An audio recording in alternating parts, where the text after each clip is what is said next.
Maligayang pagdating sa Dallas, Texas at Mecum Auto Auction. First time ko dito.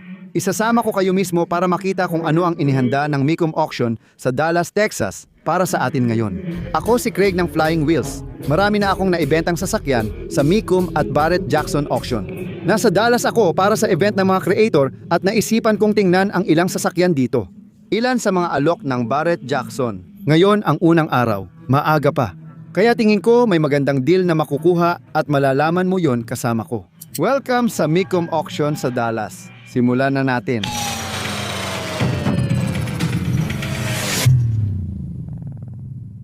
Hindi lang simpleng auction ang Mecum Auction. Marami pa itong inaalok.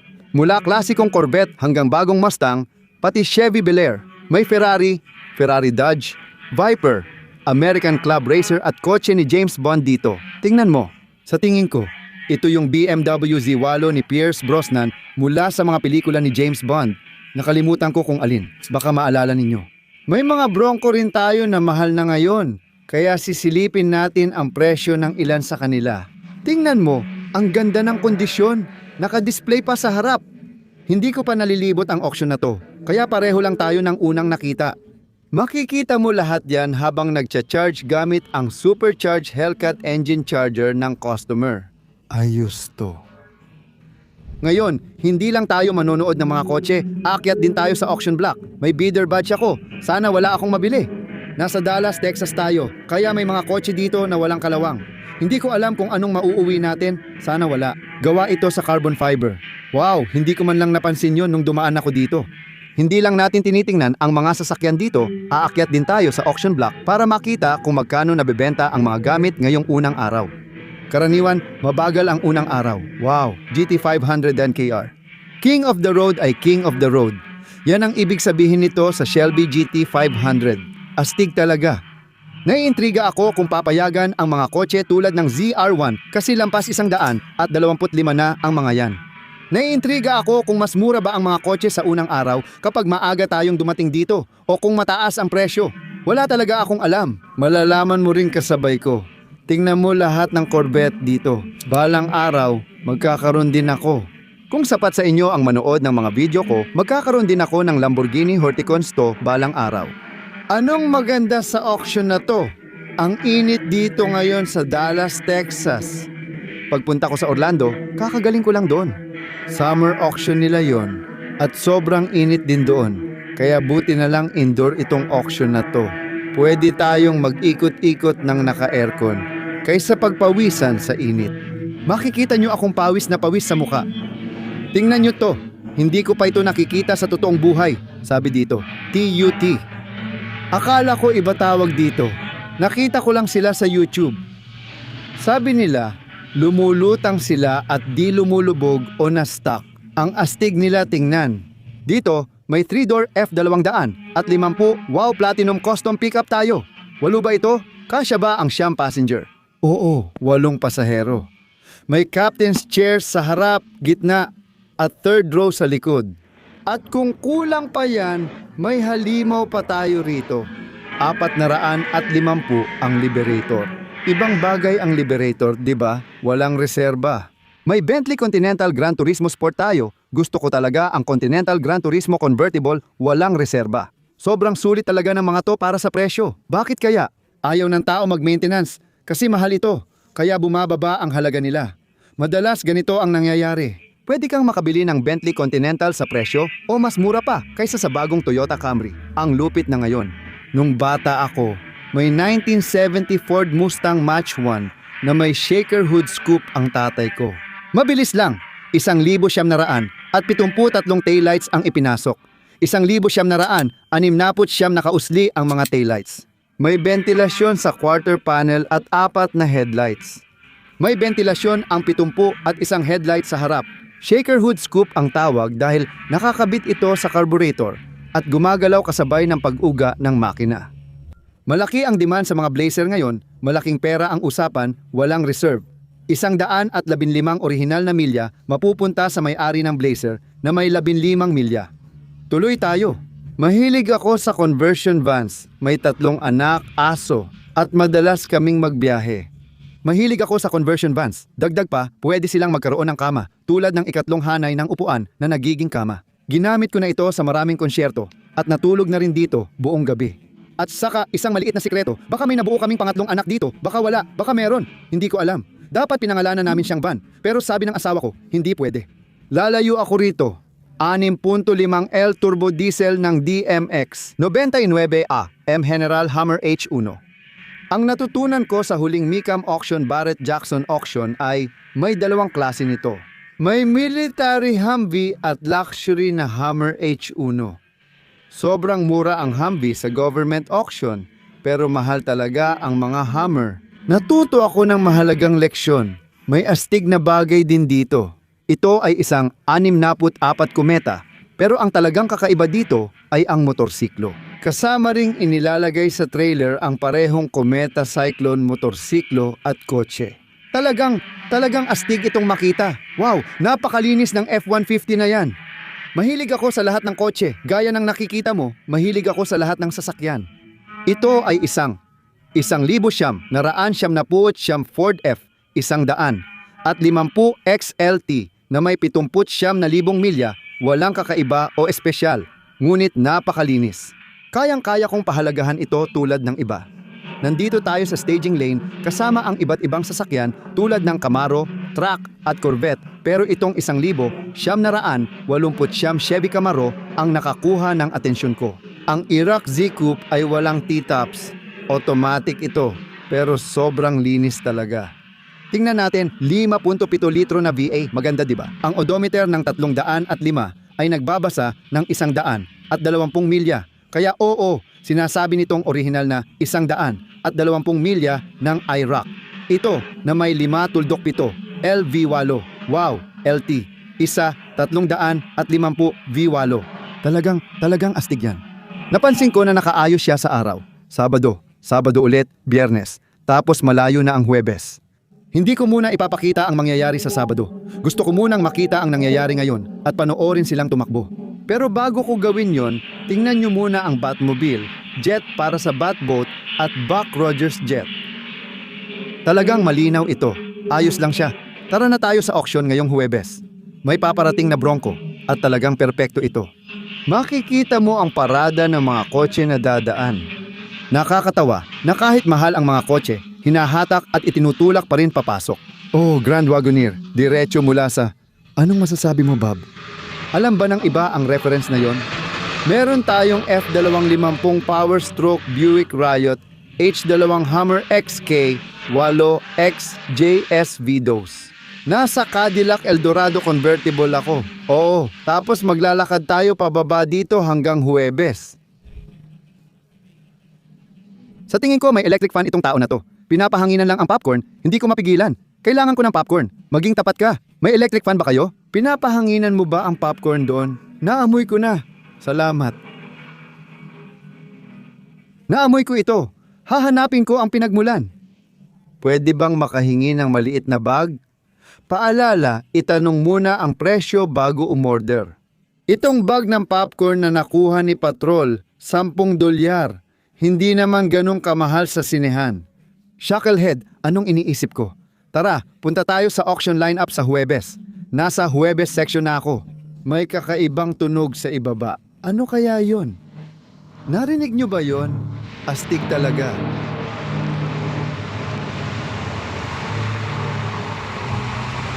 Parang halimaw ang tunog na bumababa sa mundo.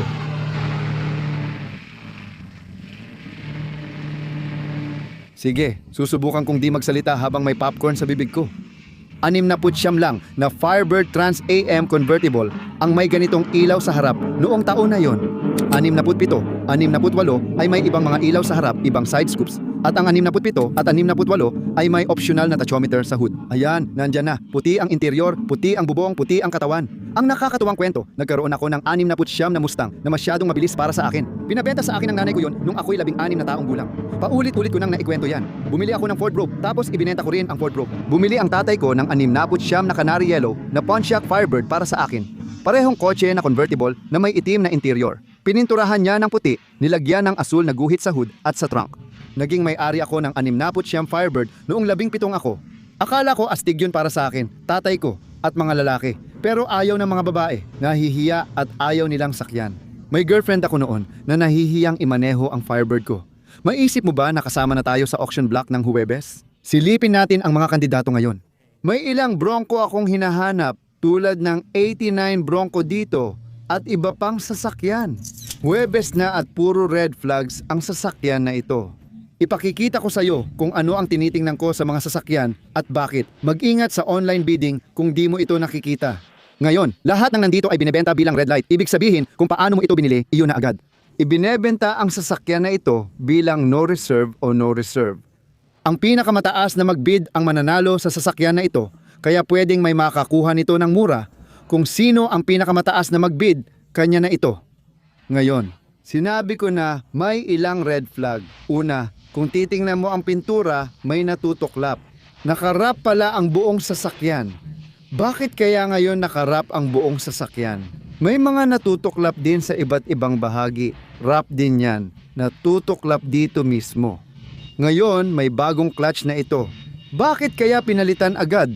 80,000 milya pa lang ang tinakbo. Manual na transmission, hindi kay Diana ito. Maraming kakaibang bagay sa sasakyan na nakakabahala sa akin ngayon. 20,000 lang ang halaga ng sasakyang ito. Kung makakabili ka ng C7 Corvette sa P20,000, P21,000, sulit na kahit anong kondisyon, lalo na para sa modelong ito.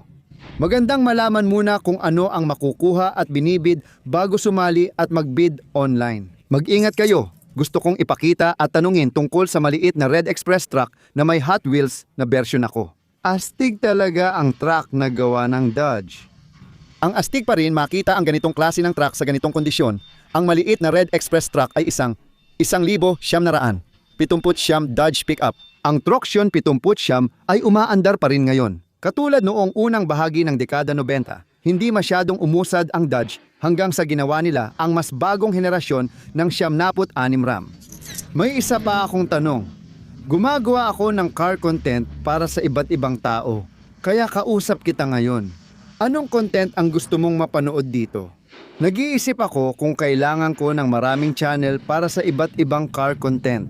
Halimbawa, may dealer content at auction classic car content tayo.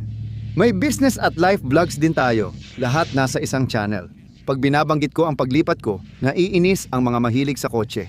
Kapag pinag-uusapan ko naman ang classic cars, naiinis yung iba kasi hindi ko pinag-uusapan yung fix and flip ng mga kotse. Ano ba talagang gusto nyong mapanood sa channel na ito? Kailangan ko bang magtayo ng maraming channel para lang sa isang genre? Fix and flips, dealer content, classic car content, o puro shorts lang? Mas gusto mo bang lahat ng videos ko o may specific kang paborito panoorin? Para sa akin, pinakamagandang kulay ng Bronco ang ginawa nila. Isa sa paborito ko sa Bronco Retros. Tingnan mo itong Caddy, itim na itim pero ang linis. Astig na CAD. Wow! Nabenta ang Mobile Command Center ng Los Angeles sa halagang $8,000. Kayo ba ang bumili? Hindi, pero ipopromote namin. Oo, hindi akin. Iyo ba? Hindi rin. Astig, larawan mo ba yan sa Wanted? Yung Wanted na larawan? Oo, baka nga. Ganito kasi, hindi ko magagawang magtayo ng opisina sa 8,000 na parang may FBI Most Wanted list. Maraming opisina rito na pwedeng pagtrabahuhan pero hindi ko kayang magrenta ng opisina sa halagang 8,000 piso. Kalahati niya ng gastos ko buwan-buwan. Meron pa, mobile unit na astig tingnan. Madali ko itong madala at magamit kahit saan, kaya ganito ang itsura. Sa unang araw, nag-live ako sa Facebook, YouTube at Instagram kahit hindi ko ito madalas gawin. Astig gumawa ng live videos kasi may chance akong makausap kayo one-on-one. Kaya kung makita nyo akong mag-live o gawin natin ito. Ipinapalabas ito tuwing Lunes at Huwebes. 8:30 ng gabi Eastern Standard Time. Gustong-gusto ko ang mga premiere at live na yon. Nakaka-chat namin kayo ng live kaya alam ko ang gusto at ayaw nyo. Pwede rin kayong mag-hello at sabihin kung taga saan kayo. Astig talaga. Habang nagpapatuloy tayo, gusto kong ipakita sa inyo ang iba pang cool na bagay. GT 500 ang nagustuhan ko talaga dito. Sasakyan ba ito ng pulis? Parang kulungan? Astig nito. Dito ka ba ikakadena? Astig talaga. Hindi ko alam kung talagang makakapigil yan ng tao. Kaya baka hindi rin. Pero parang ganun ang itsura. Friendly fuzz. Baka biro lang talaga ito. Hindi ko alam. Maraming mahilig sa Oldsmobile Tornado. Sa tingin ko, front-wheel drive ang mga ito. Isa sa kakaunting ganitong sasakyan noong 60s. Sa tingin ko tama ako, pero kung mali ako, itama mo. Hindi ko pa nagamit yan sa ganong pangungusap. Madalas sinasabi, itama mo ako kung mali ako, pero gets ko. Ang Oldsmobile ay parang Caprice o Buick Roadmaster ang itsura. Isa itong Oldsmobile na version ng Roadmaster Custom Cruiser. Ngayon, ito ay isang LT1350 V8, katulad ng sa Corvette ng henerasyong ito, kaya ang astig makita sa kalsada. Di ko pa narinig na merong ganito sa Custom Cruiser. Ang ikatlong hanay ng upuan ay pwedeng itiklop pataas o pababa, pareho pa atras ang harap. Pag binuksan mo, lalabas na ang ikatlong hanay ng upuan, kaya pwedeng asarin ng mga bata ang nasa likod. Dapat full tint talaga. Naripaint ito, parang Impala SS ang gulong. Hindi ako naniniwalang stock ang mga ito. At maganda ang interior. 170,000 milya, pero di mo aakalain. At 5.7 litro. 450 horsepower na Corvette LS. Isa V8 engine. Naglagay sila ng V8 mula sa bagong henerasyon ng Corvette sa kotse na ito, na astig. Gusto ko nang magbid sa ilang kotse. Ang daming kotse dito, hindi ko lahat makita. Ito yung isa sa mga kotse na sana nadala ko pa uwi. Ngayong araw na ibenta ang 1,000, 900, 95 Ford Bronco XLT Eddie Bauer Edition. Mayroon itong mileage na 100 at 26,000 milya. Sobrang linis nito, galing pa ito sa Texas. Walang kalawang ang frame nito. Wala akong nakikitang ganito sa amin at hindi rin ako pumupunta sa Texas para tumingin ng kotse.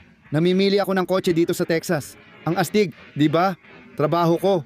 Mahal ko ang trabaho ko. Salamat sa inyo. Salamat talaga. Sandali, kinilabutan ako. Literal na kinilabutan ako. Pakiramdam ko tumigas ang utong ko. Dahil ba yon sa nabilib ako? Dahil masaya ako? O dahil gusto ko ang Bronco? Hindi ko alam. Medyo nagiging kakaiba na. Sige, tingnan na natin kung magkano ang bentahan ng mga kotse. Dadalhin ko kayo sa auction block. Tingnan natin kung magkano ang bentahan ng mga kotse.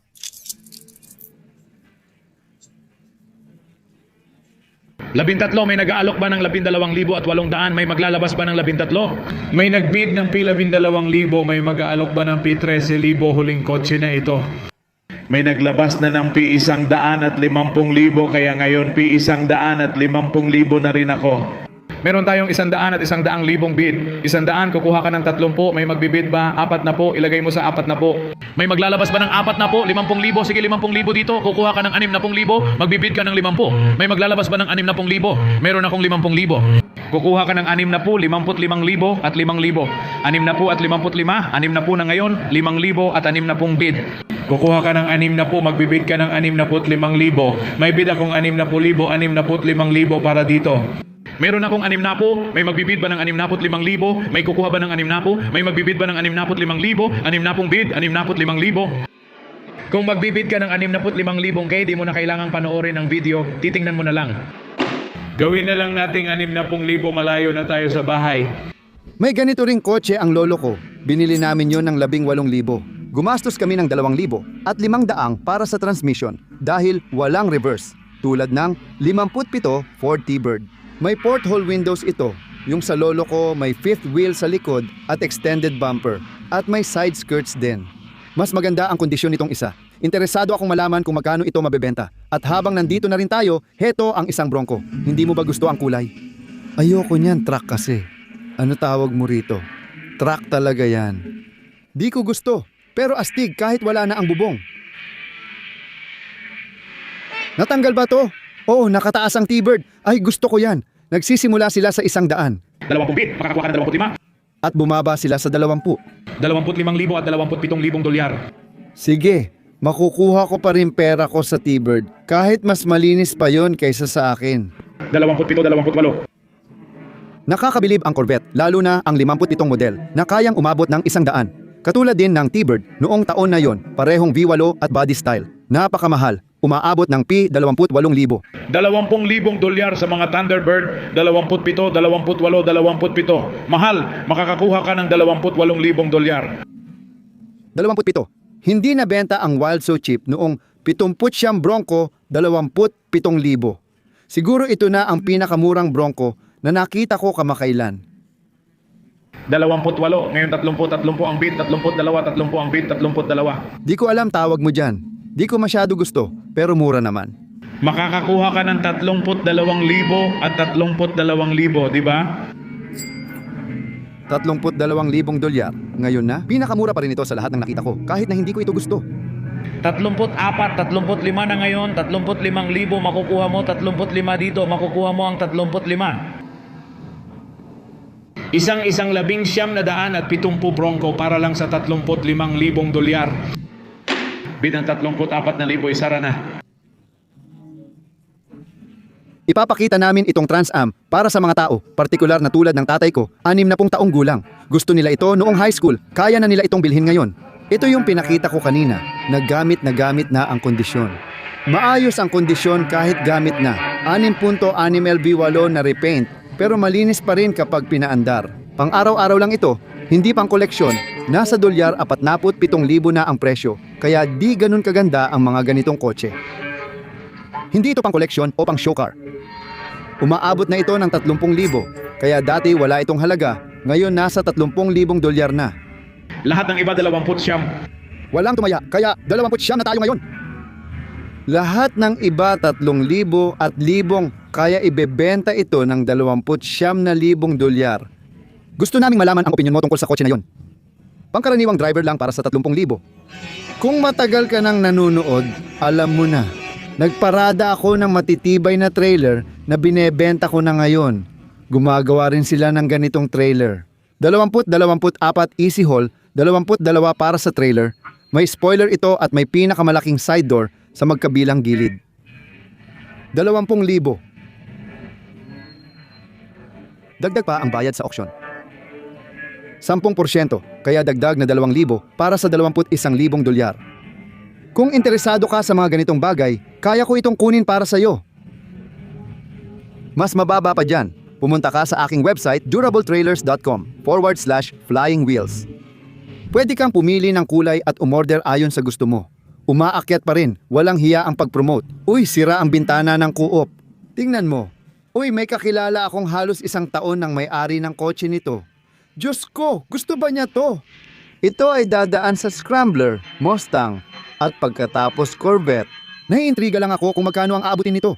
Heto ang problema ko. Alam kong hindi ko dapat bilhin ang kotse na to. Alam kong dapat umiwas ako sa kotse na to. Gumawa pa ako ng YouTube video at reel tungkol sa pag-iwas ng tao sa kotse na to. O dapat alam mo kung ano ang binibili mo bago mo bilhin. Interesado akong makita kung magkano ang magiging bentahan nito. At kung sapat na mura, bibilhin ko ito. Pumunta ako dito kahit wala akong balak bumili. Pero kung mura, baka bilhin ko ang wrap na Corvette kahit di ko alam ang ilalim. May dahilan kung bakit naka-wrap ito. Bakit naka-wrap ito? Para lang lata ng problema. Sa tingin ko, ganun nga. 6 na bilis pa rin ito. 2016 LT Corvette Z51. Gusto ko lang malaman kung magkano mabebenta. Abot ba ng 20? Aabot ba ito ng 15 o 30? Curious ba kayo? Malalaman sa quiz ngayon. Babalik kami bukas. Uy, ZR1. Nakakatuwa na ang makinang iyon ay gawa ng Lotus. Maganda at kolektible ang kotse na ito. 18,000 milya na walang minimum na presyo. Mabibili mo ito ng mga 18,000. Hindi ito mabilis, pero tunay na ZR, isa. Mga kolektor na kotse ito na may 6-speed manual transmission. Medyo mahirap hanapin ang mga ito, pero nakakakuha ka pa rin kahit bihira. Masamang balita, tapos na ang auction, kaya lahat ng kotse na ito ay nakaayos na para bukas. Kaya bibitinin muna kita.